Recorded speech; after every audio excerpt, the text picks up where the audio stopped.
Bueno, buenos días a todos. Muchísimas gracias por acompañarnos en este espacio. Sientan que es suyo, así que con toda libertad pueden a través de nuestro chat escribir las preguntas que les vayan surgiendo. Con gusto al final las resolveremos. Muchos se preguntarán por qué estamos abordando en este momento tributación de personas naturales y los vencimientos son por allá entre agosto y octubre. Pues bien, aun cuando por esas fechas empiezan a vencer las declaraciones de renta de las personas naturales, pues desde estas fechas, más o menos a mediados del mes que viene de mayo, se vencen dos obligaciones importantes. Una de ellas, información exógena, y otra es el impuesto al patrimonio. En ambos casos, es necesario tener muy mapeado todo lo que necesitamos para la declaración de renta para construir, por supuesto, la declaración que va a ser sujeta a transmitir toda la información hacia la DIAN a través de información exógena, en el caso de información exógena, y para el impuesto de patrimonio también. ¿Por qué? Porque claramente debemos tener muy identificado el patrimonio, el incremento patrimonial, el valor patrimonial, en uno y otro caso, renta e impuesto al patrimonio con un par de variaciones en un par de rubros que ya lo vamos a ver. Entonces, por eso es importante desde ya tener identificados los ingresos, verificar si patrimonialmente se cumplen los requisitos para presentar declaración de impuesto al patrimonio y en cualquiera de los casos construir la declaración de renta desde ya. Incluso para quienes no están obligados a presentar información exógena o impuesto al patrimonio, importante ir consiguiendo toda la información. Naturalmente, pasa en la práctica que las personas naturales no obligadas a llevar contabilidad no tienen pues claramente un sistema del cual puedan tener la información del año. Muchos no tienen un control que hasta sería recomendable llevarlo en Excel. Entonces es importante desde ya, no obstante, insisto, no estar obligados a presentar información exógena o impuesto al patrimonio, ir recolectando esa información que nos sirve de insumo para ir elaborando la declaración de renta con tiempo, evitarnos sanciones y demás. Entonces, por eso vamos a abordar aspectos relevantes del impuesto sobre la renta, empezando por quiénes son sujetos pasivos, vamos a hablar de la residencia fiscal, los sistemas de depuración, que a la fecha pues se trata de una tributación cedular, ya José nos va a hablar de esto más adelante, por supuesto pasando por el impuesto de ganancia ocasional y el impuesto al patrimonio. Dale adelante, Mayra, porfis. En cuanto a la información exógena, importantísimo tener presente los topes. Hay algunos conceptos que no están asociados necesariamente a algún tope, como lo es haber actuado en calidad de mandatario, por ejemplo, o haber fungido como agente retenedor. Eso pasará cuando sea un comerciante y cumpla ciertos topes. Por lo demás, la norma nos trae un par de requisitos esenciales para estar obligado a presentar información exógena y se tratan de básicamente los topes en ingresos.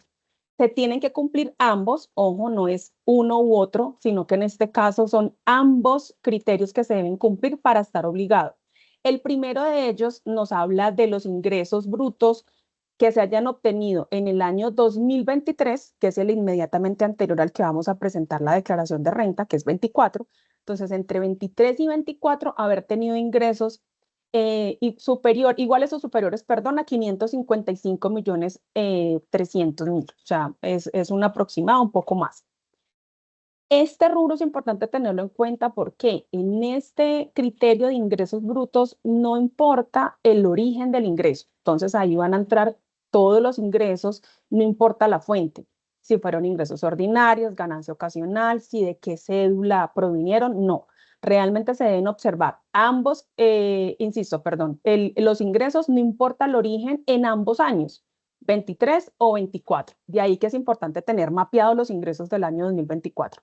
Ahora, hay un segundo criterio que sí depende del origen y es haber tenido ingresos superiores a 112 millones 900. Esta cifra en los años anteriores estaba en un valor absoluto, eran 500 millones y 100 millones respectivamente, pero la última resolución o la aplicable para este año y en adelante seguramente será así, ya está dada en VTs. Entonces habrá que actualizar el monto año tras año. En este segundo rubro, ahí sí vale la pena revisar qué criterio o qué concepto de origen al ingreso. Porque acá nos dicen, puede tener los 500 millones que ya, 555 que ya mencionaba, y ejemplo, tener para el año 2024 solo ingresos por rentas de trabajo o salarios, por decirlo de alguna manera, que superen este monto del que estamos hablando. Un ejemplo gráfico solo para ilustrar 1.000 millones. Ah, pues sí, supera de lejos los topes, pero no derivan de los conceptos que la norma nos está exponiendo para estar obligados a presentar información exógena. Entonces, ¿cuáles son esos dos fuentes de ingreso y de tope que haría que una persona natural esté obligada a presentar información exógena? Haber tenido, reitero, más de 112, igual o más de 112.900.000 de ingreso, pero que el origen hayan sido rentas de capital o rentas no laborales. Ya en un momento vamos a ver qué ingresos están incorporadas en cada una de ellas. Ahí lo tenemos incluso en la diapositiva, básicamente, pues que sean rentas provenientes a grandes rasgos, arrendamientos, rendimientos financieros, los no laborales pudieran ser comerciantes, entonces si es venta de mercancía, ahí se contaría ese criterio. Si se vendió eventualmente un activo cuyo término de posesión sea menor a 2 años, también entraría en esta cédula. Y importante, reitero, se deben cumplir los dos requisitos. Si solo tengo uno de ellos, no estoy obligada. Y no se debe reportar, supóngase la persona natural cumple este tope de las cédulas que mencioné y tiene además rentas, supóngase salarios, estos salarios no se deben reportar en la información exógena. Recordemos que el pagador, el empleador, reporta ya en un formato especial de nómina todo lo que tiene que ver con esto, entonces pues que lo haga la persona natural eventualmente generaría duplicidad de información. Entonces, esto a grandes rasgos, los vencimientos están entre mayo y junio y por eso estamos aquí en este espacio desde ya tocando estos temas. Dale adelante, Mayra. Dale, Paula. Bueno, buenos días a todos.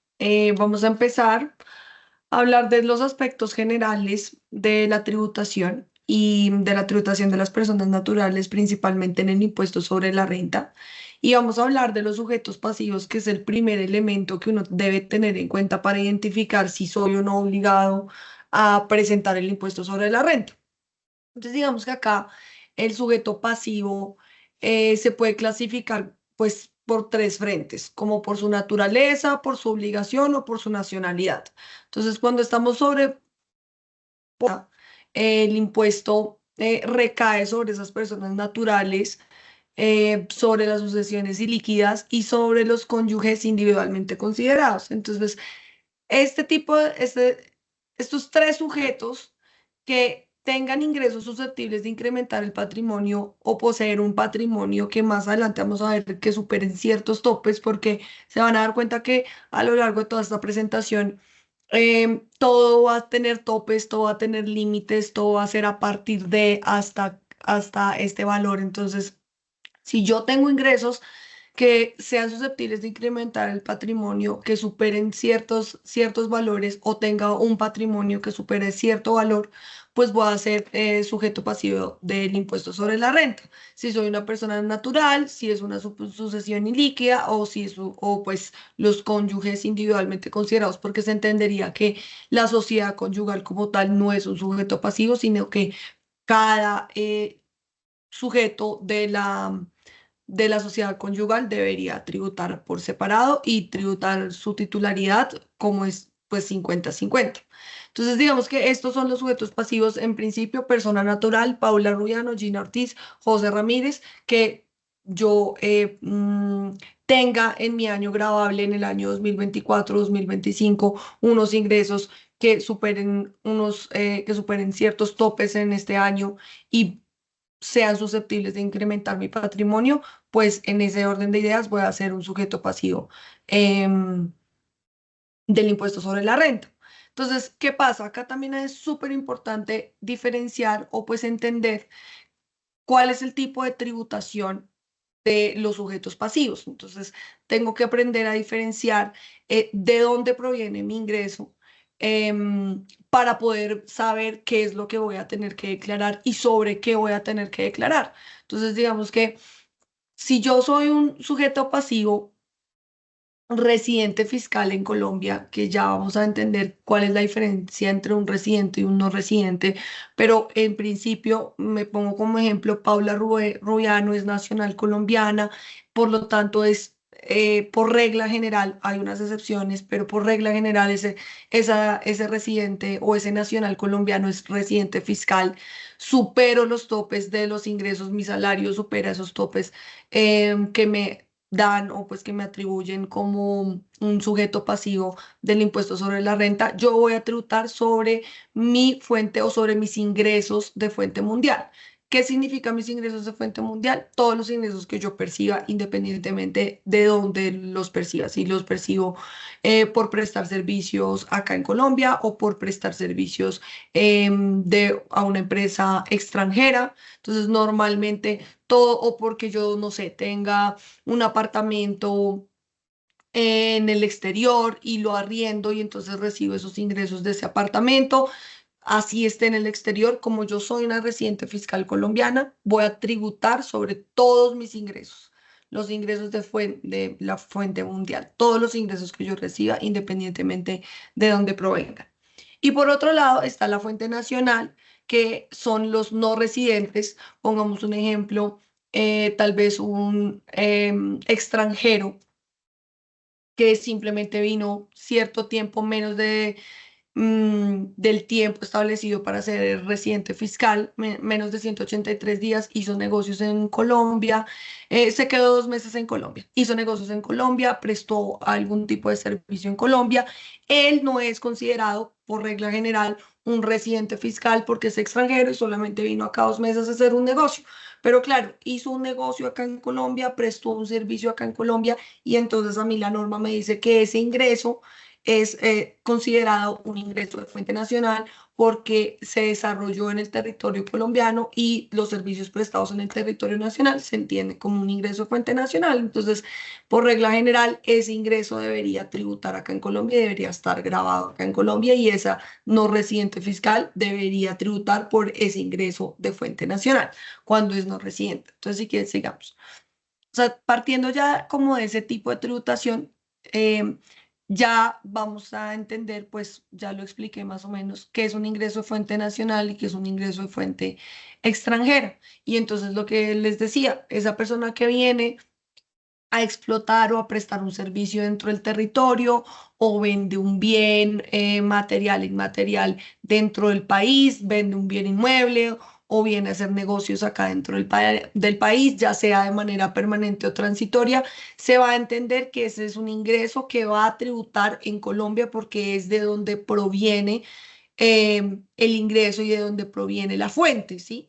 Entonces, claramente el gobierno nacional no va a decir, van a venir aquí los extranjeros o los nacionales a producir dinero y no van a pagar un impuesto sobre esa producción del dinero. Entonces, todo lo que se ha desarrollado acá en Colombia, prestación de servicios, explotación de bienes materiales e inmateriales, inmuebles, muebles, pues va a ser considerado un ingreso de fuente nacional. Digamos que acá hay una lista también taxativa del estatuto tributario que me establece cuáles son los ingresos de fuente nacional y cuáles son los ingresos de fuente extranjera, pero por regla general, digamos que es este principio. Yo encuentro esa lista en el artículo 24 para los ingresos de fuente nacional y encuentro la lista para los ingresos de fuente extranjera en el 25.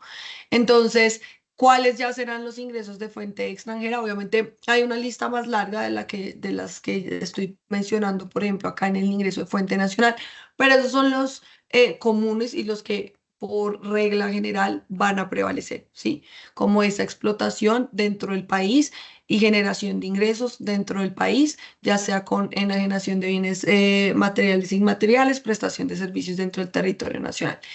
Y frente a los ingresos de fuente extranjera, tenemos una lista en el 25 que solamente para nombrarlos de forma enunciativa, venta de activos en el exterior, entonces si se produce una venta de cualquier activo que yo tenga poseído en el exterior, pues no se va a entender que es un ingreso de fuente nacional porque pues el activo no está en Colombia y el ingreso o esa producción de renta pues no se está generando en el país. Digamos que ese es el principio de reconocer el, la fuente del ingreso, que sea que haya nacido o surgido en el país. Entonces, claro, una venta de un activo en el exterior, pues no tendría por qué ser un ingreso de fuente nacional, por lo tanto es un ingreso de fuente extranjera, intereses de créditos obtenidos en el exterior, servicios prestados en el exterior, entre otros.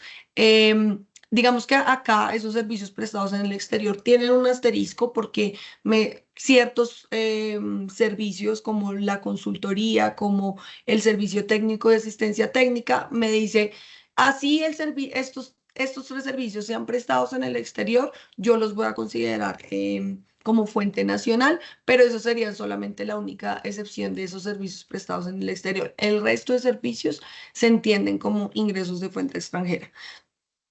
Y digamos que esas son las diferencias y tipos de fuentes que tenemos que aprender a reconocer para saber qué tipo de declaración voy a presentar y cuáles son los ingresos o cuál va a ser mi base sobre la cual yo voy a tributar.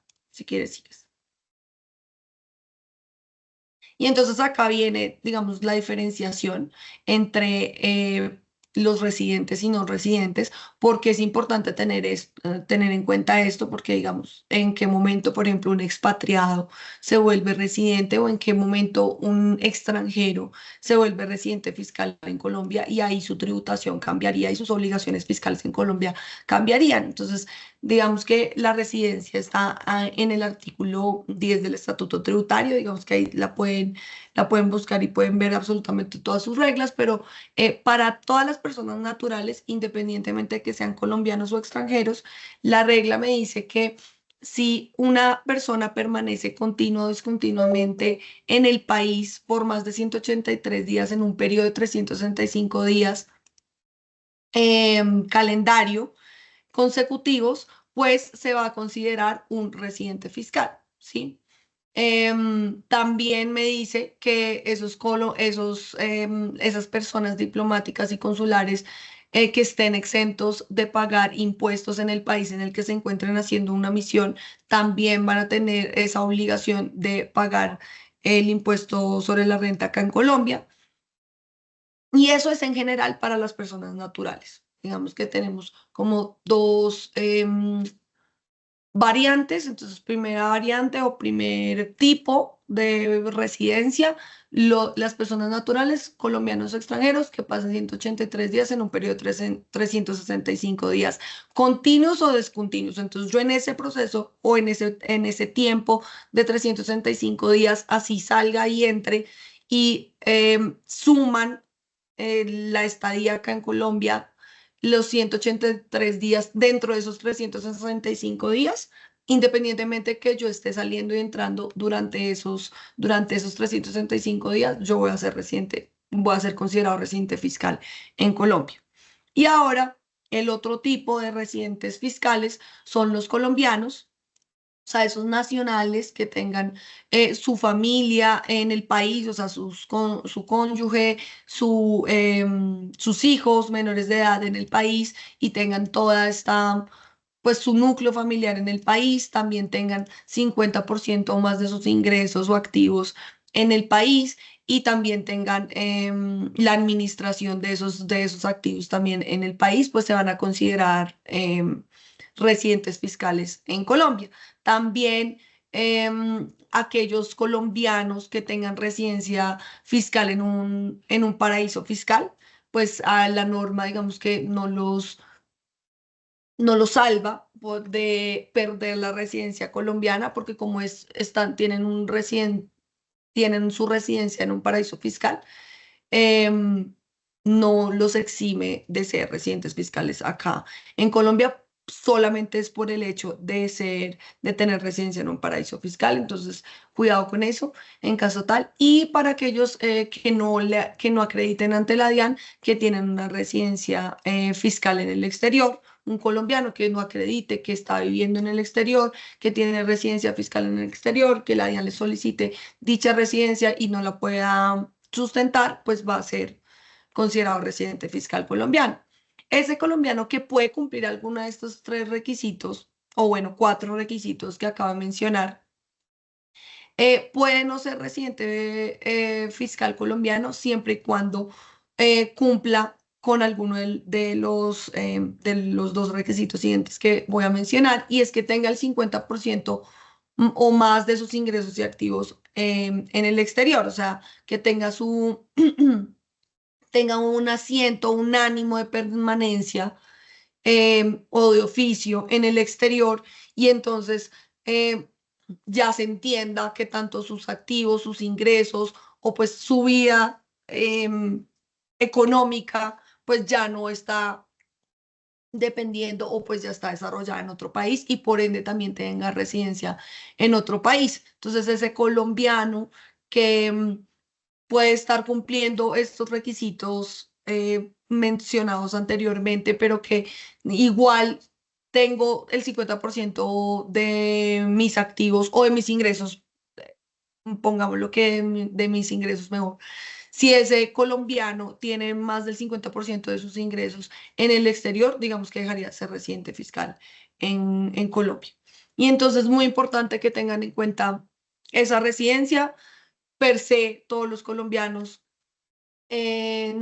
pues, nacionales vamos a ser declarantes del impuesto sobre la renta. Si se genera una particularidad diferente, pues revisarla, como para hacer un double check si sigo o no sigo siendo residente fiscal colombiano. Porque, por ejemplo, un colombiano que deje de ser residente fiscal porque cumple con alguno de estos requisitos para ser residente fiscal colombiano, pero todavía tiene activos que producen rentas de capital acá en Colombia, igual va a tener que tributar, pero solamente por esas rentas de capital que tiene en Colombia y no sobre los ingresos que va a tener en el país en donde reside actualmente. Entonces, importante saber esto y continuamos ya. Gina les va a contar más sobre la depuración. Listos. Entonces ahí, gracias Paula, nos hacías como todo el recuento de residencia, quién está obligado a declarar qué. Entonces acá tenemos básicamente consolidado eh, algo de lo que ya mencionaba Paula, y es, bueno, tenemos un residente y un no residente, hablemos de las diferencias, puntualicémoslas aquí de manera gráfica. Entonces, tenemos, ya nos lo decía Paula, insisto, si es residente fiscal, pues tendrá que declarar por sus ingresos de fuente mundial, es decir, no importa dónde se originaron, en Colombia, en el exterior, todo habrá que declararlo en Colombia. Si es un no residente, entonces solo tributará por lo que tenga en el país, patrimonio e ingresos. Incluso hay una regla especial en ellos que la vamos a ver más adelante. El sistema de tributación es diferencial. Las personas naturales residentes están sometidas a la determinación del impuesto sobre las cédulas, el sistema cedular. Ya José nos va a hablar más adelante de eso. Entonces vamos a ver que hay una segregación de cédulas dependiendo del origen del ingreso. Y los no residentes no les aplica toda esta normativa de cédulas y límites y topes, o sea, no, sino que ellos declaran solo sus ingresos con una depuración incluso muy limitada. Algunos de ellos, por ejemplo, si reciben rentas de trabajo, unos honorarios o incluso un salario, a juicio de la DIAN, esto bajo nuestro criterio es discutible, habrán uno u otro que se pueda depurar, no obstante, dejamos sobre la mesa que a juicio de la DIAN casi que no pueden depurar nada. Entonces, esto implicaría que ese no residente esté generando tributación sobre su renta bruta, prácticamente. Insisto, a nuestro juicio hay un par de criterios que deberían aplicar universalmente, como por ejemplo la detracción del 25% de renta exenta. Ya más adelante vamos a ver qué es eso. Pero bueno, lo dejamos ahí como para que tengamos en el radar cuál es la postura de la DIAN frente a ese punto. La tarifa. La tarifa es diferencial. Los residentes entonces están sometidos a una tarifa marginal que va de 0,19% y hasta el 39%. Mientras que los no residentes, su tarifa es la misma de las personas jurídicas, que es el 35%. Formularios diferentes. El residente presenta en el 210, que está diseñado para todo el sistema cedular, etcétera, y el no residente presenta en el mismo que presentan las personas jurídicas, que es el 110.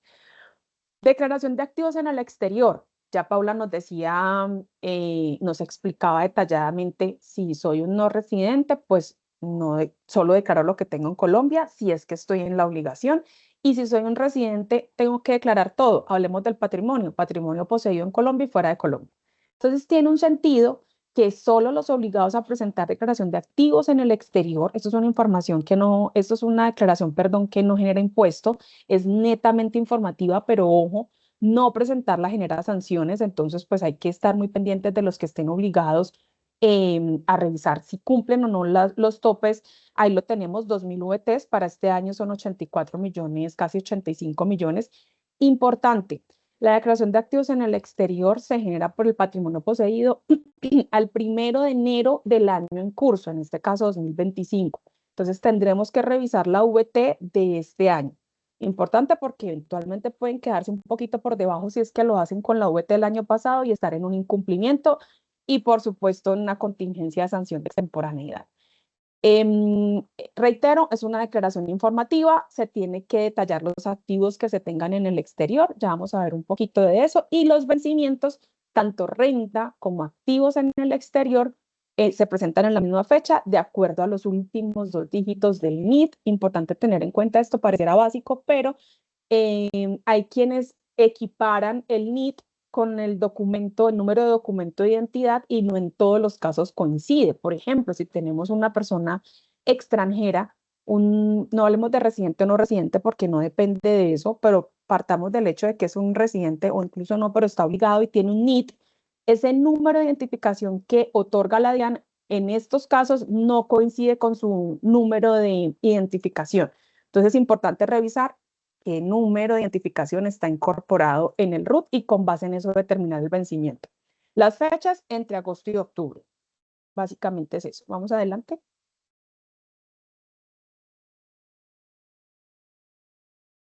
Listo. Entonces, ¿quiénes están obligados? Esto es impuesto de renta. Acá tenemos unos criterios que aplican solo para los residentes fiscales. Esto es súper importante tenerlo en cuenta. Estos topes no le aplican a los no residentes. Los no residentes atienden otro criterio que ya lo vamos a ver. Entonces tenemos básicamente dos topes, son 1.400 VTs o 4.500. 4.500 VTs que vienen siendo 200, casi 12 millones de pesos en cuanto a patrimonio. Aquí si no es que todo deba cumplirse, con que se cumpla uno de estos criterios está en obligación de presentar declaración de renta. Decíamos, patrimonio para el año 2024 superior a o igual o superior a 200, casi 12 millones. Ahí tenemos en la diapositiva pues la suma exacta. Y tenemos los criterios de ingresos, consumos, compras, consignaciones que sean iguales o superiores a 1.400 VTs. Esto es 65.891.000 pesos. Entonces, de cumplir alguno de estos criterios, hay que presentar declaración de renta. Vamos adelante. En cuanto a la declaración de activos en el exterior, entonces les mencionaba, si al 1 de enero del año en curso se supera el tope de 2.000 VTs, que para este año son 99 millones y medio, pues entonces está en la obligación de presentar esta declaración, que es, insisto, meramente informativa. Acá vamos a mostrar más o menos detalle dependiendo el monto de los activos en el exterior. Si es menor o igual a 178 millones de pesos, solo se tiene que revelar la jurisdicción en la que está ubicado ese activo, la naturaleza, esto es si es un activo fijo o movible, básicamente es eso, y el valor patrimonial. Si en cambio supera este tope, se tiene que adicionar además la identificación y tipo de activo. Entonces, si son inversiones, entonces inversiones en qué, en acciones, si son derechos fiduciarios, si es el saldo de una cuenta de ahorros, cuenta corriente, etcétera, cualquiera sea el activo, y además incorporar la identificación. Pensando en cuentas bancarias, pues será el número de la cuenta. Habrán algunos activos que no tienen identificación, pero en la norma lo que nos dice es en la medida en que haya manera de identificar ese activo, pues tendrá que incorporarse en esa casilla 40 que mostramos ahí. Dale adelante, Mayra. En cuanto a los no residentes, esto es importante tenerlo en cuenta porque es una confusión generalizada y de hecho ha sido propiciada por la misma DIAN conceptuando en uno u otro sentido, pero lo que nos dice la norma, incluso hay un concepto de la DIAN y más, ahí citamos uno del 2018, donde se vuelve transparente y pacífico el asunto, y es a las personas naturales no residentes no les aplican los topes. A ellos, en cambio, lo que les aplica es el criterio de retención en la fuente sobre la totalidad de su ingreso en Colombia y que la tarifa sea aplicada según la norma que nos habla de pagos al exterior. Ah, pero es que tengo una cuenta acá, me estás haciendo el pago en Colombia. Sí, pero al no ser residente se considera que es un pago al exterior, no obstante. Eso es muy común y es un error también común y reiterativo en las compañías cuando tienen expatriados extranjeros que los traen a alguna misión puntual a que realice actividades acá o incluso de manera permanente. Bueno, cuando ya es permanente pasa a ser residente, pero pensemos en los temporales, son los que no alcanzan a completar el término de residencia en el año fiscal que vayamos a declarar. Y es común que se les practique retención en la fuente y la depuración y todo lo asociado a un salario de un residente. Entonces se van a las tarifas por allá del 383 del estatuto, que son las tarifas de retención en la fuente de residentes, se les hace la depuración del residente y aquí hay una inconsistencia porque, insisto, estos pagos, hasta que esta persona natural no completa la residencia, está sometido a grandes rasgos la tarifa del 20%, que son rentas de trabajo, de capital, es como lo general. No obstante, hay un par de tarifas diferenciales en tratándose de dividendos, profesores extranjeros, bueno, hay reglas especiales, pero en la generalidad es ese 20%. En esa inconsistencia o en ese error reiterativo que comentaba, hay que tener mucho cuidado porque eso obligaría a esa persona natural a tener que presentar declaración de renta en Colombia, porque si bien le fue practicada una retención, no se le practicó la correcta, pero además pondría en contingencia la deducibilidad del pago que se le hizo a este tercero, porque recordemos que en los salarios uno de los requisitos que se debe cumplir para la deducibilidad del pagador, en este caso el empleador, pues es que se practique la retención en debida forma. Entonces, ahí para tener muy presente esto. A manera de ejemplo, tenemos una persona natural, supóngase no residente, supóngase que en Colombia tiene un patrimonio de 1.000, 2.000, simplemente para hacer gráfica en que supera claramente los topes de un residente, pero supongamos que no genera ningún tipo de ingreso, solo tiene ese patrimonio acá. Entonces, si le aplicamos los topes, le estaríamos presentando una declaración. Sin embargo, en estricto sentido, esta persona en ese escenario no estaría obligada. ¿Por qué? Porque no tuvo ingresos. Ahora, supóngase que tuvo unos ingresos por arrendamientos, porque uno de esos bienes los arrendó y el arrendatario es agente retenedor, le practica la retención del 20% por pagos al exterior. Esto están, ahí lo tenemos en la diapositiva, artículos 407 y al 411 del estatuto, ahí están las tarifas que exceptúa a una persona natural no residente de presentar declaración de renta. Supongas en el ejemplo, quien arrienda el inmueble es un agente retenedor, le practica la retención del 20, esta persona dice solo tengo 100 pesos de ingreso, por decir algún número, me practicaron el 20%, no tengo que presentar declaración de renta en Colombia. Ahora, súmase que quien arrienda el inmueble no es agente retenedor, entonces esta persona natural no residente debe venir, así haya tenido en el año un ingreso mucho menor al tope que hablábamos ahora aplicable a residentes, pues esta persona, no importa el ingreso, debería ahí sí venir a presentar la declaración de renta en Colombia, informando su patrimonio colombiano y su ingreso colombiano. Listo, esto para tenerlo muy en cuenta, no residentes. Dale adelante, Mata. Listo, y ahí ya le Sí. cedo la palabra a José. Y respecto, bueno, ya habiendo precisado todos estos temas y pues con la importante distinción que hizo Gina, donde ya sabemos que tanto residentes como no residentes van a tener ciertas particularidades y especialmente que van a declarar en formularios distintos, porque entonces acá es donde viene esa precisión. Yo sé que si soy un no residente voy a declarar en el formulario 110, que es el formulario dispuesto también para personas jurídicas y donde va a haber, pues si bien un desagregado de patrimonio, ingresos, costos, gastos y demás, pues no va a haber una distinción tan específica como la hay en el formulario 210, que es aquel previsto para las personas naturales residentes. Entonces, el formulario 210 tiene una particularidad muy interesante y es que divide los tipos de ingresos en cédulas. Y esas cédulas, pues a su vez tendrán subcédulas. Entonces, partimos de tres cédulas. Una primera o la primera y la más grande es la cédula general. La segunda cédula es la cédula de pensiones y la tercera cédula es la cédula de dividendos. Entonces, dentro de este formulario, lo que tengo que hacer es insertar en el correspondiente renglón, en la correspondiente casilla, cédula, subcédula, el ingreso asociado a ese tipo de ingresos para realizar pues la correspondiente depuración según corresponda. Entonces, ¿qué incluye la cédula general? La cédula general en principio pues va a incluir todas aquellas rentas de trabajo pueden tenerse tanto las que provengan de una relación laboral como las que provengan de personas que laboren de manera independiente, o sea, a pesar de que sean independientes pues se entiende como pues rentas de trabajo. Adicionalmente, incluye todas estas rentas de capital. Por rentas de capital entiéndase intereses, rendimientos financieros, arrendamientos, regalías y demás.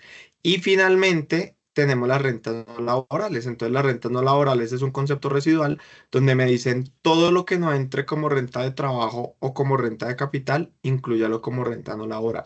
Digamos que en las rentas no laborales se encuentra mucho pues este tema de las actividades comerciales, pues aquellas personas que se dedican a la compra y venta y demás, pues ahí incluirían los ingresos asociados a su gestión comercial en la casilla de rentas no laborales. Entonces, dentro de esta cédula general, como les decía, pues parto de estos tres conceptos: rentas de trabajo, rentas de capital y rentas no laborales, y haciendo un poquito de énfasis en el tema de rentas de trabajo, pues tengo que entender que en materia de rentas de trabajo, yo puedo tener un tratamiento diferencial dependiendo de mi condición.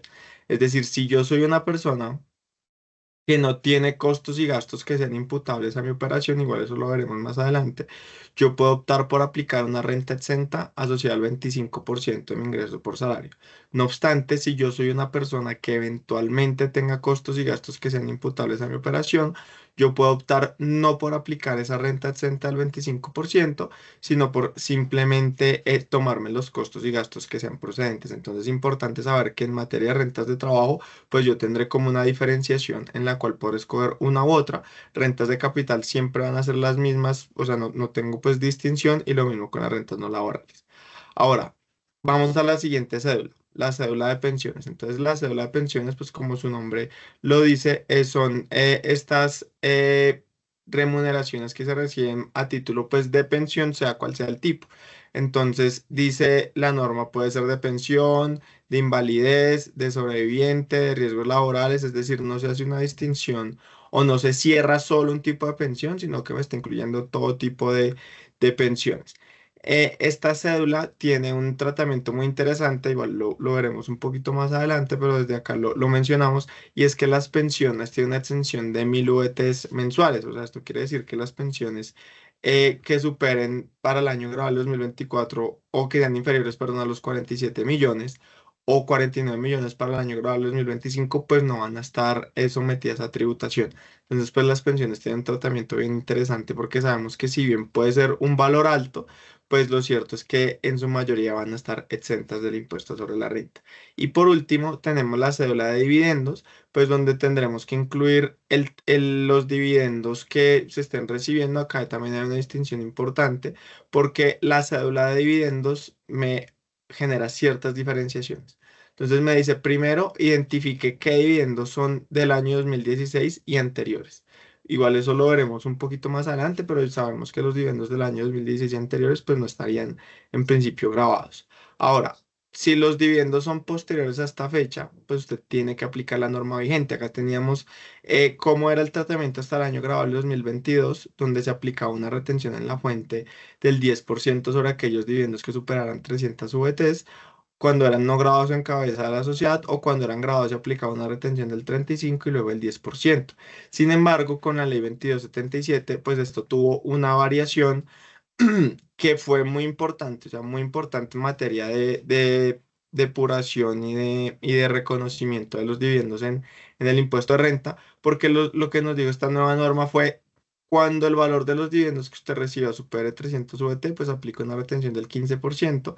Cuando sean no grabados, cuando sean grabados, aplica una retención del 35%, y sobre el saldo un 15%. O sea, se está subiendo el tema pues de la retención en la fuente. Pero además, ten en cuenta que cuando usted realice la inclusión de estos saldos en su declaración de renta, pues los tiene que incluir dentro de toda la bolsa de ingresos que usted ya tenía, para aplicarle la tarifa general del artículo, las tarifas progresivas del artículo 241, que eso pues ya lo veremos. Entonces me dice, coja su ingreso por dividendos, métalo en la bolsa con todos sus demás ingresos, con la cédula general, con la cédula de pensiones y pues con este concepto de dividendos. Y a ese valor total que determine, aplíquele las tarifas del impuesto sobre la renta y ahí es donde usted va a liquidar el impuesto respectivo. Entonces vamos a la siguiente diapositiva, por favor.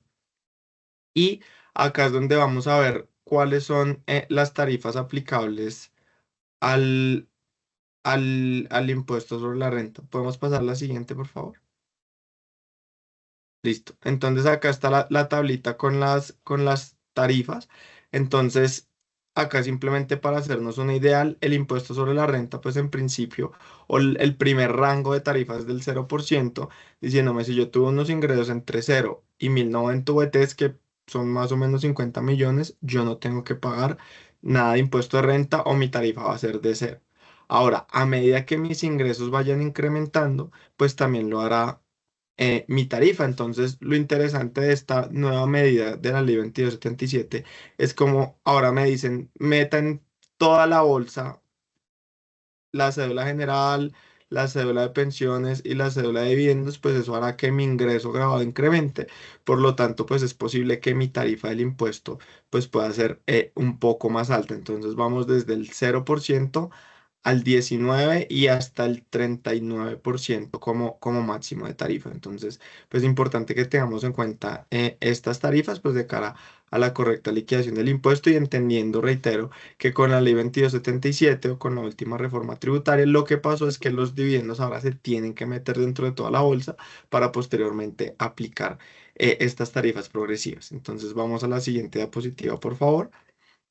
Entonces, habiendo entendido el tema de las diferentes cédulas y subcédulas, pues también debemos entender ahora sí cómo es la depuración del impuesto sobre la renta, es decir, cómo voy yo a determinar ese valor que finalmente voy a someter a las tarifas progresivas que acabamos de ver. Entonces, bueno, acá vemos las reglas de realización, entonces simplemente para dejar en claro personas naturales obligadas a llevar contabilidad realizarán los costos, deducciones y los ingresos también, pues al momento del devengo. Personas naturales no obligadas a llevar contabilidad deberán realizar sus ingresos, costos y gastos al momento en el que los reciban o los paguen efectivamente.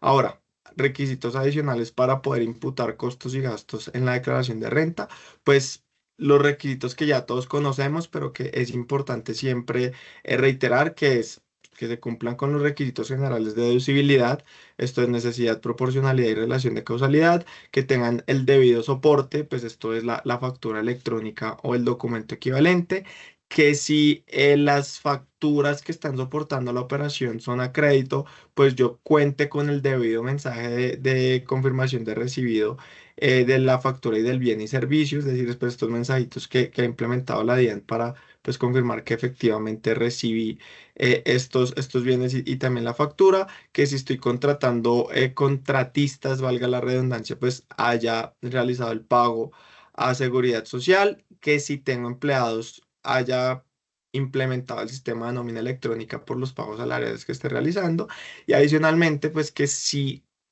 tengo estos empleados, estos contratistas, también yo haya practicado la correspondiente retención en la fuente. Entonces, como les decía, esto pues va de cara a aquellas personas que sí tengan costos y gastos imputables dentro de su declaración de renta y de cara a que si yo quiero imputar estos costos y gastos asociados a mi operación, pues debo cumplir con todos estos requisitos. Ahora, ¿qué pasa si no los cumplo? Pues eventualmente tendré un riesgo de cuestionamiento por parte de la administración tributaria, lo cual podría hacer pues que eso devenga en sanciones y modificaciones en mi declaración de renta.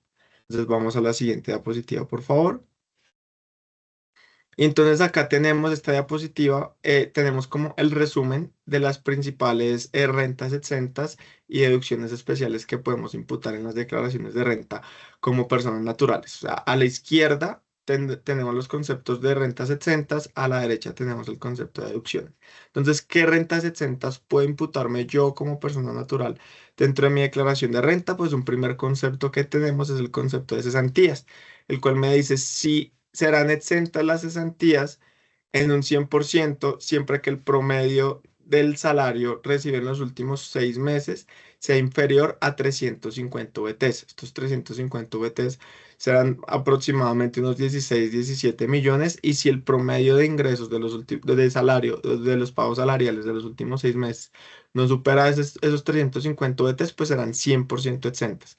Ahora, esa exención va disminuyendo y se va convirtiendo en exención del 90, del 80, del 70 y así sucesivamente, dependiendo de ese valor del ingreso promedio de los últimos 6 meses, siendo que si el ingreso promedio supera las 600 VTs, que es más o menos unos 27, 30 millones, ya no serán exentas, o sea, serán un 0% exentas. Entonces, en materia de cesantías, tengo que hacer ese cálculo de decir cuál es el ingreso por cesantías que estoy recibiendo, cuál es el valor del ingreso promedio de los últimos 6 meses, y si estoy dentro de los márgenes que me permiten aplicar la exención, pues aplicar el porcentaje de exención correspondiente. Si supero los 600 VTs de ingreso promedio, pues ya sabré que el valor que reciba a título de cesantías no va a ser considerado como renta exenta.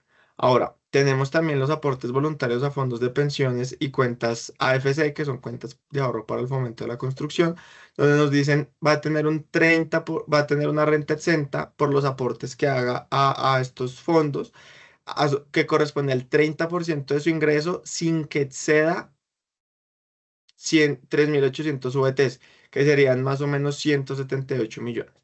Entonces me dice, y me pone casi que dos límites. Este valor no puede exceder del 30% de su ingreso o de los 3.800 VTs. Sé que por hacer esos aportes podré llegar como a estos límites. Ya veremos un poquito más adelante, esto pues en instantes también, que tenemos una limitación general a las rentas exentas y deducciones. Entonces, si bien la norma me dice usted puede aplicar hasta tanto valor, hasta este porcentaje, pues lo cierto es que no me va a poder tomar en muchas de las situaciones la totalidad de las rentas exentas.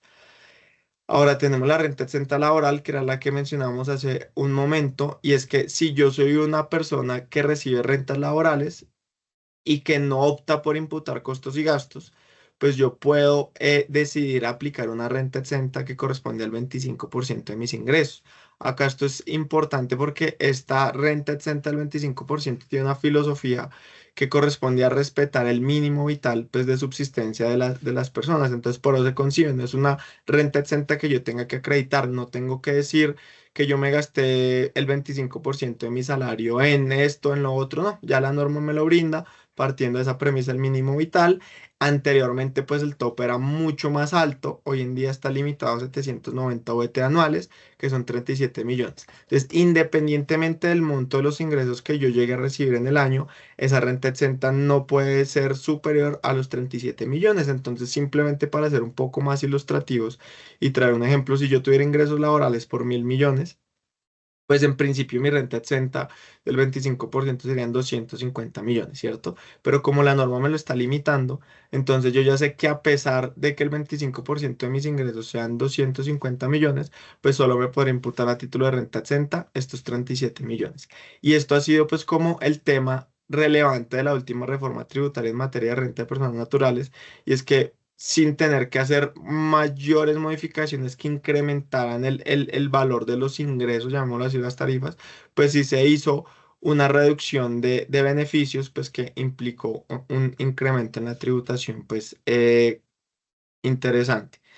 Ahora, en materia de pensiones, también como hemos dicho, las pensiones son exentas en un valor equivalente a 1.000 VTs mensuales. Entonces, todas las pensiones que sean inferiores a los 47 millones, ya sabemos que van a ser exentas.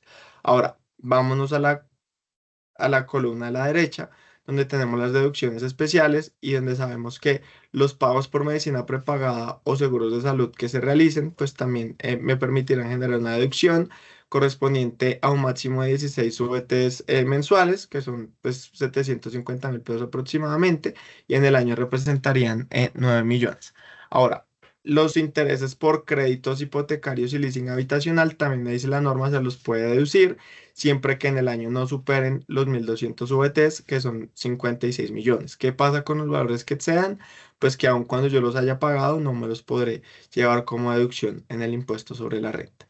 Intereses por créditos del ICETEX, también se puede llevar una deducción por ese concepto, pero sin que se superen 100 OVTs anuales, que serían pues solo 4.700.000.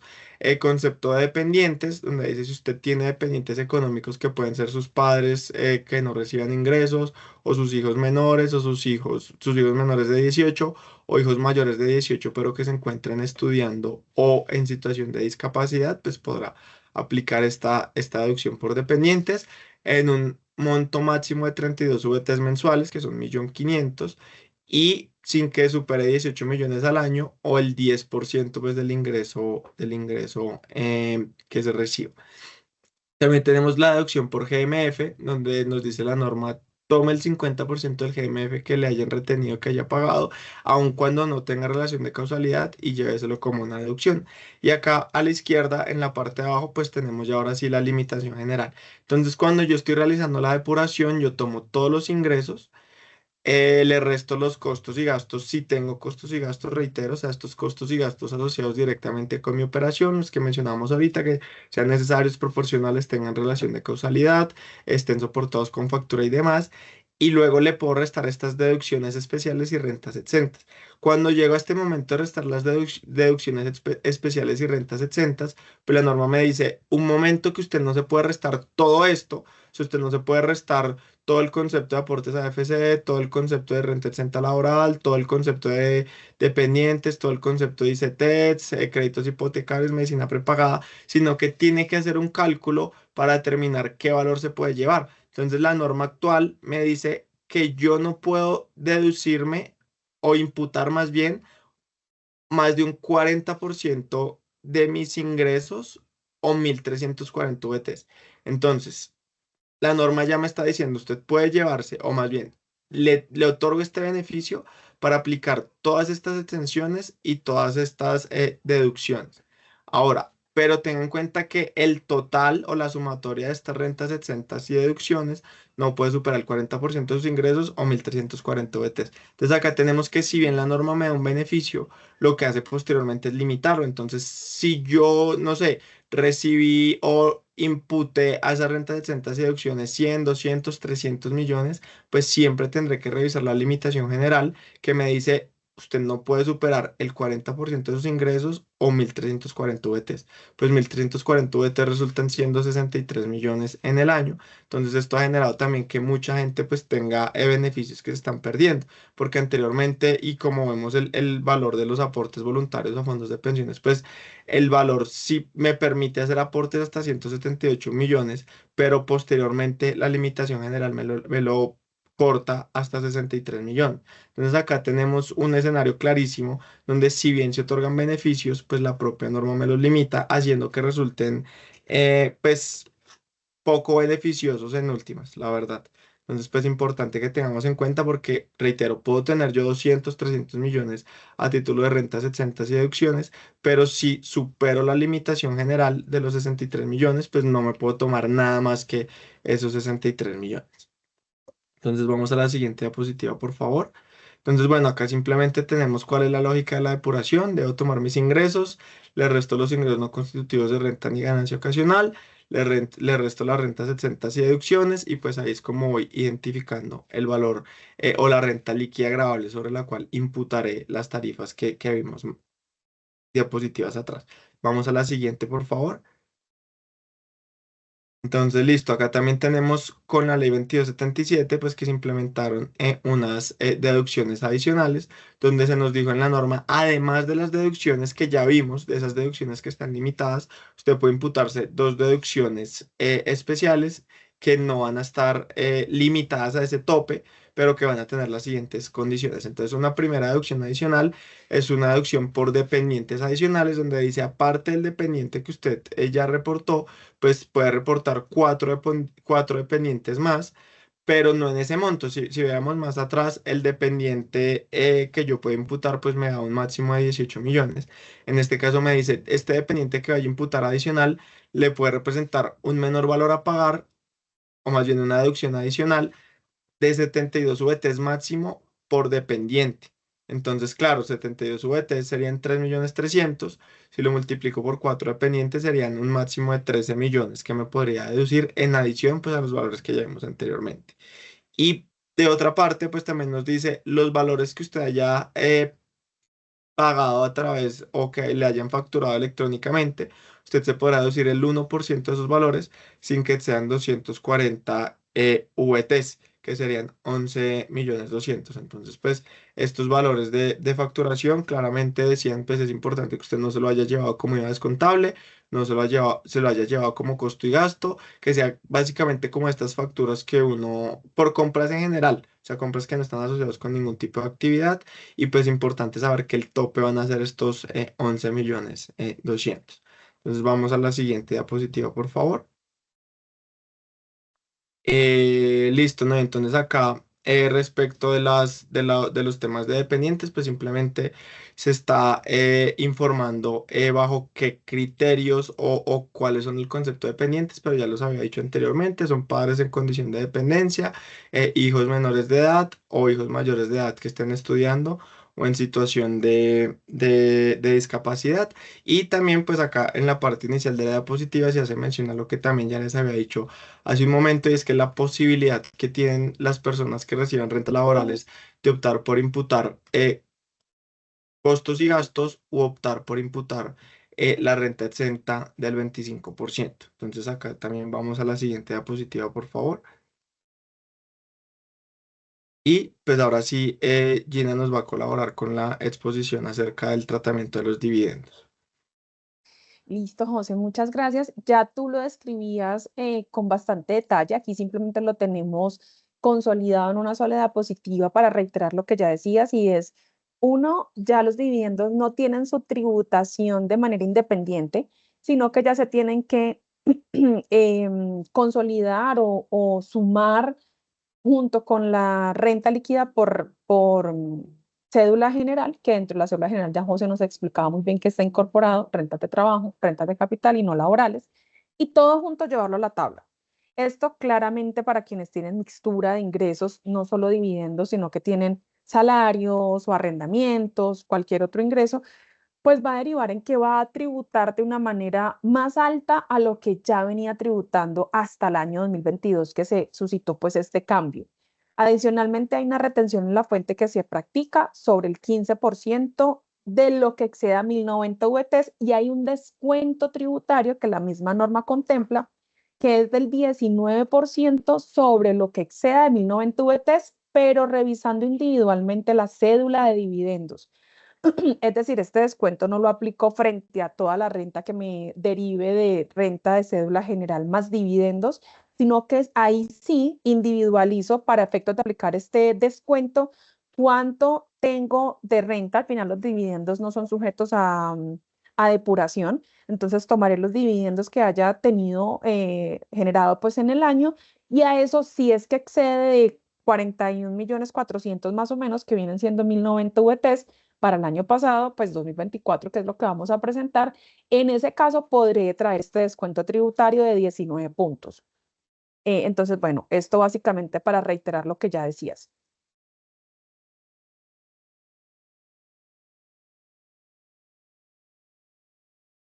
Algunos aspectos generales a considerar desde el punto de vista patrimonial y muy pendientes además para quienes están obligados a presentar declaración de impuesto al patrimonio, con un par de diferencias frente a lo que voy a decir acá y ya Paula nos lo va a comentar. Pues los activos en términos generales deben declararse por su costo fiscal, costo de adquisición. Si son inmuebles, puedo, según la norma, y me otorga este derecho de reajustarlos fiscalmente cada año. Para efectos de la venta, podré revisar otro par de alternativas. Si es que de pronto nunca reajusté, podré ir a hacerlo de cara a la venta y reconstruir el costo fiscal, pero esto ya es, o incluso tomando otras alternativas como lo es aplicar un factor que nos trae también el decreto reglamentario cada año, el decreto, sí, reglamentario que se expide cada año, que trae justamente las tarifas de reajustes fiscales y demás. Ahí, según el año de adquisición y costo de adquisición, podría aplicar un factor respecto del costo o al costo fiscal, más bien al costo de adquisición, y eso me podrá ayudar a aliviar ese costo fiscal. Hay otro, eso es de cara pues a la venta, pero periódicamente año a año la alternativa es costo de adquisición y si es que estoy haciendo juiciosos mis reajustes, pues lo debo hacer y lo incorporo en la declaración. Hay una diferencia en tratándose de inmuebles respecto de las personas jurídicas, por ejemplo, y es que en las personas naturales no es optativo el declarar el avalúo catastral. En las personas naturales es necesario revisar cuál es el resultado más alto, por decirlo de alguna manera, o cuál es la opción más alta, hablando de valor, entre ese costo de adquisición y eventualmente si se reajustó, pues con sus reajustes y el avalúo catastral. Entonces tendré que hacer necesariamente esa comparación, ver cuál es el más alto y ese es el que deberá incluirse en la declaración del impuesto sobre la renta. Para efectos de impuesto al patrimonio, teniendo en cuenta que el impuesto se causa el 1 de enero de cada año y que el avalúo catastral cambia justamente en ese corte, pues tendrá que analizarse el valor, ese avalúo catastral para efectos de hacer este análisis y en consecuencia incluir el que corresponda en esa declaración. Esa es una de las diferencias. Otro tema relevante a mencionar acá es bienes adquiridos a través de leasing habitacional, que es lo más común en las personas naturales no obligadas a llevar contabilidad. Entonces, lo que nos dice la norma es, y hay una preguntita en el chat alrededor de eso, si estoy comprando un apartamento, ¿cómo hago? ¿Cómo lo declaro? Bueno, algo en función de eso. Hay algo importante y es que si se adquiere el inmueble a través de un crédito hipotecario o leasing habitacional, los intereses, ya José nos lo mencionaba, se pueden deducir de la renta y hay un tope de 100 UETs mensuales, esos son 1.200 en el año. Y pues ese será el tope para deducir esos intereses, ya pues advirtiendo todos los topes de los que nos hablaba José hace un momento. Frente a los activos, eso frente a los intereses, pero el costo fiscal de los bienes adquiridos a través del leasing, si bien la titularidad todavía está en cabeza de la entidad fiduciaria, perdón, de la entidad financiera que nos otorgó el leasing, fiscalmente la norma lo que nos dice es declárelo como si el activo fuese suyo ya, porque finalmente la intención de los pagos que se están realizando es adquirir ese activo. Entonces declárelo desde el momento uno como suyo. ¿Eso en qué se traduce?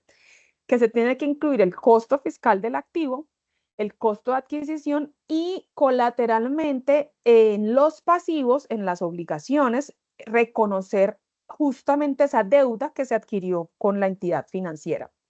Otro asunto importante a comentar aquí, que es muy común que lo pasemos por alto, son las cuentas a pagar a particulares, cuentas por pagar, perdón, a particulares. Entonces pasa que no, tengo aquí un tema con mi patrimonio, algunos ingresos que ven, esos son irregularidades, pero lo menciono a manera de ejemplo, no sé, algún ingreso que eventualmente se quedó por fuera de la declaración, pero igual en el patrimonio se ve un incremento, entonces no tengo la justificación y eventualmente van e incorporan en la declaración una cuenta por pagar al primo, al hermano, al papá. Bueno, esto es común, bien sea por una mala praxis o eventualmente genuinamente ocurre un préstamo entre esas dos partes, bien sea con un familiar, un tercero, no importa, no obligado a llevar contabilidad también. Ese pasivo, para efectos de su reconocimiento fiscalmente, es importante tener en cuenta que solo tendrá validez si es un documento de fecha cierta. ¿Qué se entiende por documento de fecha cierta? Básicamente que el documento haya sido tramitado, o se haya hecho diligencia ante un notario de presentación personal o de reconocimiento y firma de contenido, pero un trámite ante el notario que en últimas nos haga valer como prueba en este tipo de pasivos.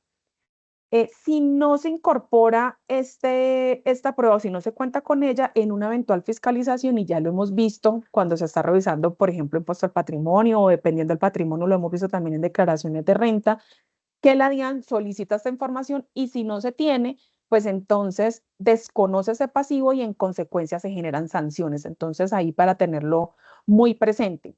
En cuanto a, bueno, y la norma nos trae una prueba supletiva y es, bueno, no tengo el documento, entonces la norma me dice, ok, no tiene el documento, pues usted puede probar que el pasivo es real si la otra parte, es decir, el acreedor, el que otorgó el préstamo, tiene declarados unos intereses, es decir, se están generando unos intereses asociados a ese préstamo.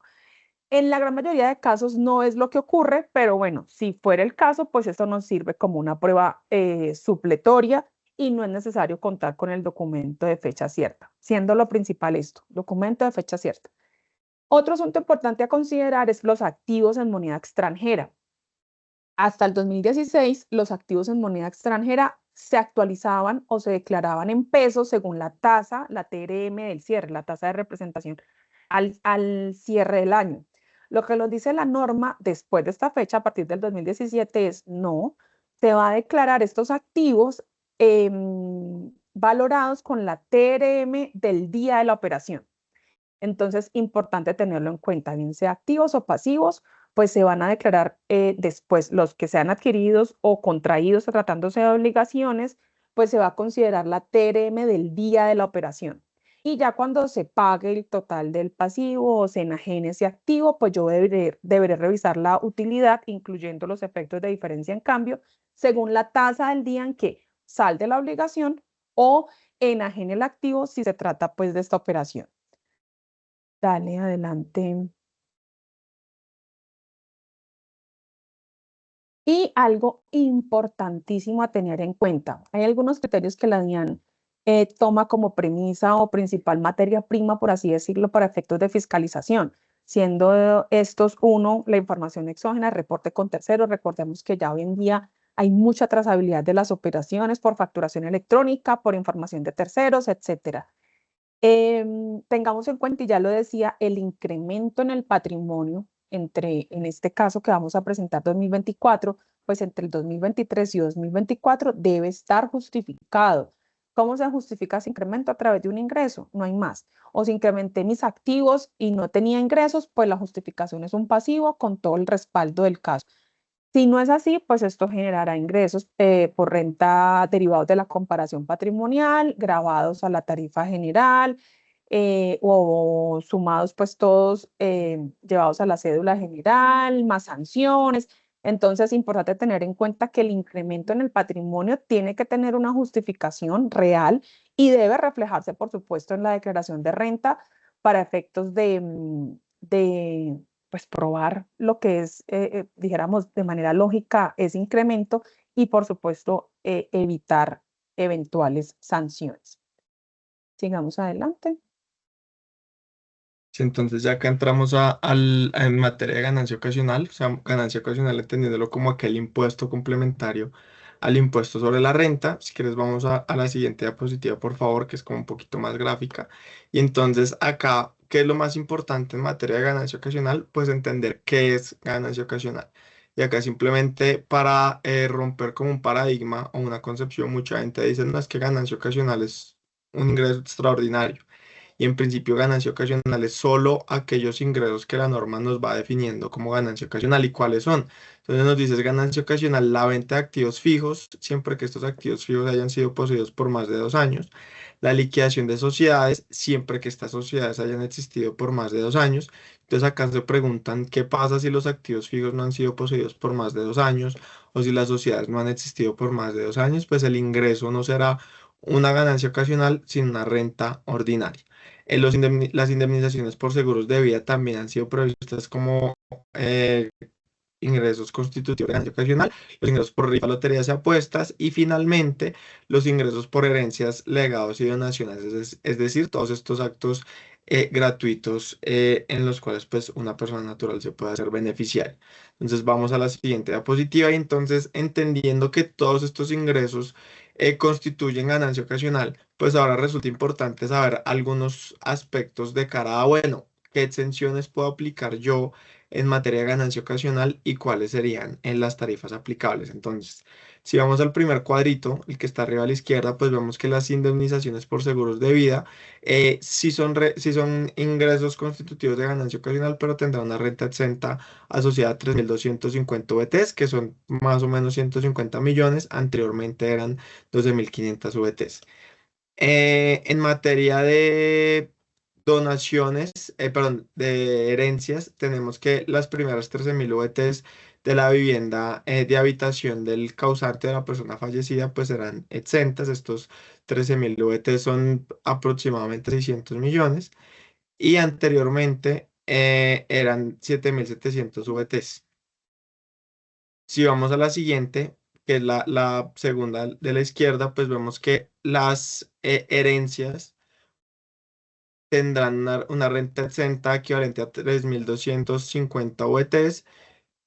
Anteriormente eran 3.490 VTs, esto también es aproximadamente 150 millones, es decir, de lo que yo reciba a título de herencia, siempre va a tener esta exención. Entonces, si yo iba a recibir una herencia de 100 millones, pues ya sé que va a estar completamente cubierta por la exención. Si yo voy a recibir una herencia de 300 millones, pues solo 150 millones estarán cubiertos y sobre los 150 restantes se liquidará el impuesto de ganancia ocasional. Ahora, aparte de las herencias, pues tenemos las donaciones y los legados, pues que ya esto se generan cuando no hay vínculo pues no esté título que es por causa de muerte, y estas serán exentas en un 20% del valor recibido sin que sean 1.625 BTs. Estos 1.625 BTs también son aproximadamente 80 millones. Entonces, pues como siempre tener en cuenta estos valores. Hay una regla especial de exención en materia de enajenación de bienes inmuebles de habitación, donde me dice, si yo enajené mi bien inmueble de habitación, pues en principio yo debería liquidar una ganancia ocasional sobre la utilidad en esa venta. Pero me dice, si esa utilidad usted la destina a una cuenta AFC, que son cuentas para el fomento de la construcción o para el pago de una hipoteca, por temas inmobiliarios también o de leasing habitacional, pues ten en cuenta que va a tener una exención equivalente a 5.000 VTs. Los 5.000 VTs son también aproximadamente 240-250 millones. Entonces, pues en principio estas serían las exenciones que yo pudiera imputar en materia de ganancia ocasional, reiterando pues finalmente que la tarifa actual del impuesto de ganancia ocasional es del 15%, antes era el 10%, y en materia de lotería de rifas y apuestas, pues la tarifa será del 20%. Pues esto simplemente de cara a que tengamos nociones de las generalidades, y pues ahora sí también damos paso a Paula para el tema del impuesto al patrimonio. Entonces vamos a la siguiente diapositiva, por favor. Vale, gracias. Entonces, el impuesto al patrimonio ya está hace 2 años. Em, y entonces el impuesto al patrimonio empezamos por ese hecho generador.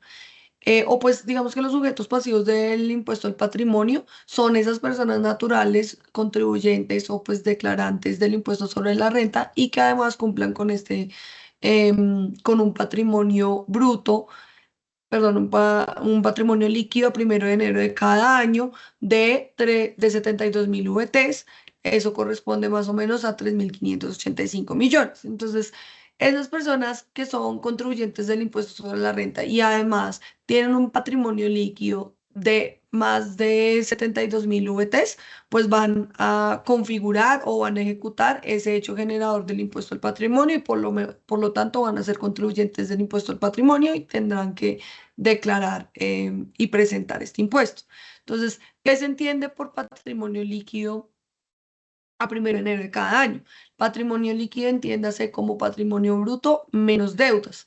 Ese patrimonio bruto constituye la totalidad de los bienes y los derechos apreciables en dinero que tiene una persona. Entonces, son todos esos activos apreciables en dinero, todos esos bienes que las personas tienen, eso se entiende, digamos, como patrimonio bruto, y las deudas serán los pasivos que corresponden a una obligación que el contribuyente tiene que estar, o sea, que tiene que pagar, ¿sí? Entonces, ¿cómo saco cómo es la fórmula del patrimonio líquido? Pues va a ser ese mi patrimonio bruto, todos mis activos, mis bienes, mis derechos apreciables en dinero, menos mis deudas, entiéndase como pasivos o pues cuentas por pagar pendientes. Entonces, sobre ese patrimonio líquido es sobre ese sería la base y esa sería, digamos que la configuración del hecho generador. Si a mí esa resta o esa operación me da más de 72.000 VTs, dependiendo del año, que para el 2025 es 49.799, y por lo tanto, si para el 2024, o bueno, no, para el 2025 yo tengo un patrimonio a 31 de diciembre de 2025, yo tengo un patrimonio superior a 3.585 millones de pesos.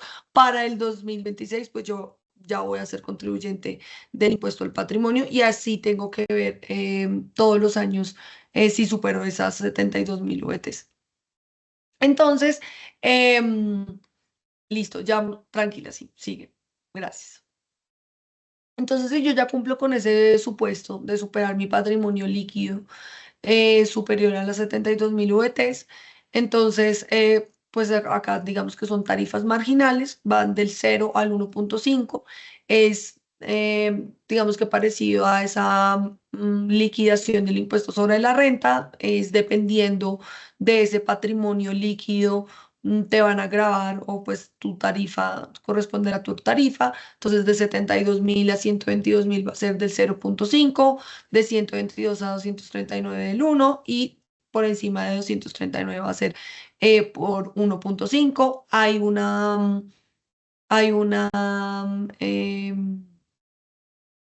Unas fórmulas que hay que aplicar para sacar esa base y para sacar ese impuesto, pero digamos que esa tarifa del 1.5 solo será por los años 2023, 24, 25 y 26 y después digamos que se reducirá al 1%. Entonces, si quieres, continuamos.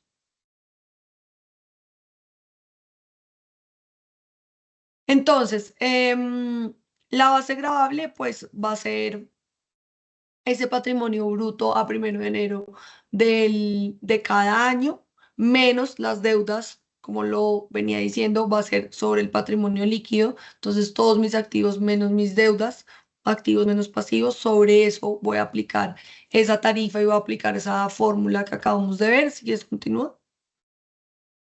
Y aquí van a ver, digamos que, unos casos especiales para para identificar y entender cómo yo voy a declarar ciertos activos y cómo voy a identificar el valor fiscal de ciertos activos. Entonces, digamos que normalmente el costo fiscal es el que yo voy a declarar o pues el que yo tengo en mi patrimonio y es el que yo declararía. ¿Y cuál sería ese? Mi valor de adquisición sobre los bienes que yo poseo, ¿sí? O sobre los activos que yo poseo.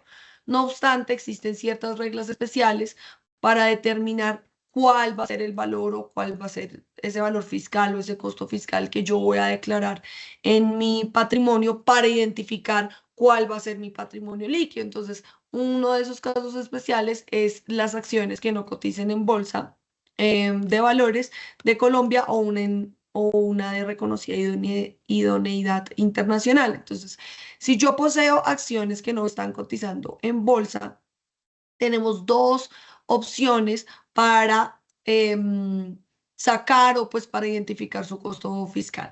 El costo de adquisición, la primera opción va a ser el costo de adquisición más la actualización del artículo 73 del Estatuto Tributario.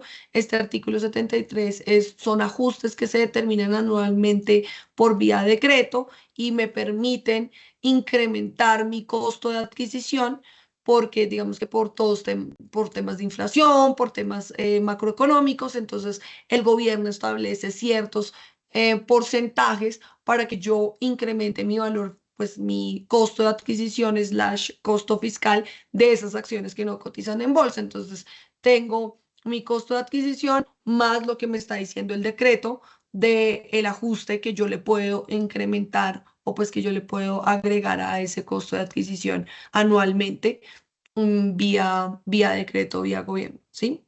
Esa es una opción del costo o pues el valor fiscal, el costo fiscal que yo le puedo determinar a acciones al que no coticen en bolsa de valores. Y el otro mecanismo es por medio del valor intrínseco. Entonces, ¿cuál es el valor intrínseco de esas acciones? Es el patrimonio contable a 1 de enero de cada año dividido entre las acciones en circulación. Entonces, así es como yo le saco el valor intrínseco a las acciones que yo poseo. Entonces, cojo ese patrimonio contable a 1 de enero de la compañía en donde poseo las acciones, las divido en el número de acciones que están en circulación y ahí me va a salir el valor intrínseco de las acciones. Entonces, voy a coger el menor de estos dos. Hago la operación del costo de adquisición más la actualización del artículo 73, cojo el valor intrínseco de las acciones y el valor menor que me dé entre estos dos, ese será mi valor fiscal o pues mi costo fiscal, el que tendría que declarar en esa declaración del impuesto al patrimonio y el que tendría que tener en cuenta para efectos de liquidar el impuesto y sacar el patrimonio líquido para efectos pues de determinar cuál es mi base gravable. Entonces, si quieres seguimos. Para las acciones que coticen en bolsa, digamos que es el valor promedio de la cotización del mercado o o fracción de año inmediatamente anterior a la fecha de causación del impuesto. Entonces es simplemente el valor promedio de cotización del mercado que me esté estipulando, porque pues esto está en una bolsa de valores, por lo tanto pues su valor ya está determinado y así es como yo identifico cuál es el valor de esas acciones. Y este es un caso particular, este es un caso especial que trajo la última reforma. Entonces, muy importante porque pues muchas personas igual tienen acciones tanto en compañías que cotizan en bolsa como en compañías que no cotizan en bolsa y ahí digamos que tenemos que diferenciar para saber cuál es el valor que voy a declarar. Y hay a la hora también de liquidar, si quieres continúa, a la hora también de declarar este impuesto, hay una exclusión también a la base gravable que es importante tener en cuenta, que es en el caso de las personas naturales, se excluyen las primeras 12.000 VTs, que son aproximadamente 597 millones de pesos del valor patrimonial de su casa o apartamento de habitación. Entonces, ¿esto qué significa? Entonces, yo tengo mis activos menos mis pasivos menos estos 12.000 VTs, ¿sí? Y de ahí sale mi base gravable. Entonces, esta también, digamos que esta exclusión de esta base gravable tiene sus requisitos. Yo solamente puedo excluirme esos 12.000 VTs de la casa donde efectivamente pues viva la persona. No puedo excluir los inmuebles o pues no quedan cobijados es esta exclusión sobre los inmuebles de recreo o segundas viviendas u otro inmueble que tengan como que no cumpla con esa condición de ser el lugar de habitación de la persona. Entonces, digamos que este impuesto es relativamente sencillo de liquidar, pero es muy importante tener en cuenta que si yo supero esos 3.500 anuales de patrimonio líquido, pues voy a tener que presentar la declaración y voy a ser contribuyente de este impuesto. Entonces, eso era lo que queríamos contarles el día de hoy. Si tienen dudas, pues ahí está ahí el chat para que nos cuenten cualquier inquietud. También están nuestros contactos para que si necesitan alguna asesoría, si necesitan alguna planeación, si necesitan alguna consultoría, pues estamos muy abiertos a ayudarlos y a que ustedes puedan cumplir con sus obligaciones tributarias conforme lo dice la ley de la mejor manera y optimizando al máximo. Entonces, muchas gracias a todos por este espacio. Gracias, Paula, gracias, José. Gracias a todos los que se conectaron, respetando el tiempo que destinamos para este espacio, pues ya vamos a dar por finalizado. Ya decía Paula, aquí están nuestros contactos, quedamos muy atentos al que requieran, con todo el gusto podemos hacer una reunión donde socialicemos las necesidades correspondientes y ver en qué eventualmente podemos acompañarlos. Entonces, bueno, muchísimas gracias, un feliz día para todos.